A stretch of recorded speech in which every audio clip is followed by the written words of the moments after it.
وما حكم من يجوز الدخول في الجيش والشرطة ومرافق الحكومة؟ وقد أفتى بهذا بعض العلماء مع العلم أنك سترتكب بعض المعاصي كحلق اللحية، وهم يحتجون في هذا بأنه من باب ارتكاب أخف المفسدتين، فإنك إن لم تدخل فسيأخذ هذا المكان من هو أشر منه، ومن هذا مفسدة كبرى، وفي هذا مفسدة كبرى على المسلمين في العمل. الذي أنصح كل أخ ألا يرتكب محرما في الدخول في الوظيفة، ففيه ما هو أعظم من حلق اللحية.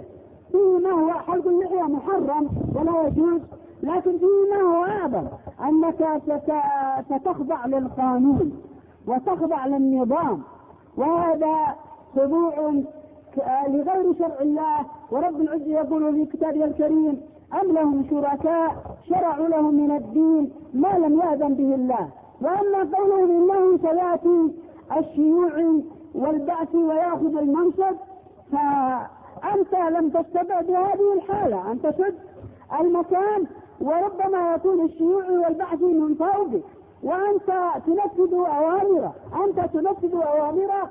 فأنصح كل مسلم ألا يدخل في عمل يرتكب فيه محرما. وإذا كان شعار الجيوش سورة براءة فدخلت سورة براءة، هي تعتبر تعليما للجيوش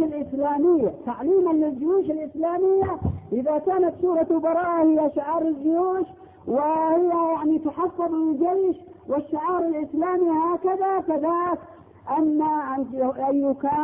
أن يكون لخدمة الكراسي.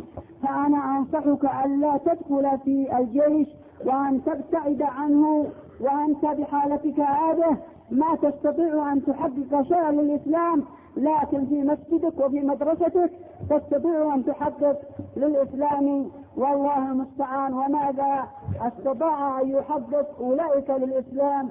والله المستعان.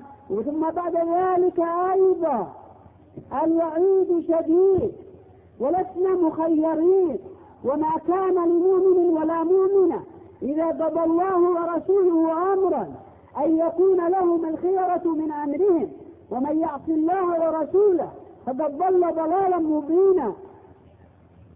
ويقول سبحانه وتعالى في كتابه الكريم: فليحذر الذين يخالفون عن أمره أن تصيبهم فتنة أو يصيبهم عذاب أليم.